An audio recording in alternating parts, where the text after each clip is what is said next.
What's up mga ching? At buffet po pala namin ngayon at ako yung pinadala ni Kapitan para mag-reinforce sa Galley Department. Siyempre marami silang iluluto at kailangan tulungan sila sa preparation ng mga pagkain. At yun nga pinakitaan ko si idol ko dyan na gumawa ng special Korean sushi. Pero siyempre, hindi ko siya na-convince. Alam niyang hindi naman ako talaga gumagawa. At sa kanya ako iniwan, bahala ka dyan. At sabi ko sa kanya, pag natikman mo to mamaya, makakalimutan mo yung pangalan mo. At ito na nga yung finished product ko. Pag natikman mo yan, napakasarap talaga niyan. At ito na nga po pala si Mayor at si Mamito.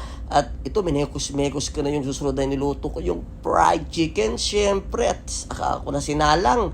At syempre, ayan na yung finished product. Daig pa yung McDonald's at Jollibee dyan.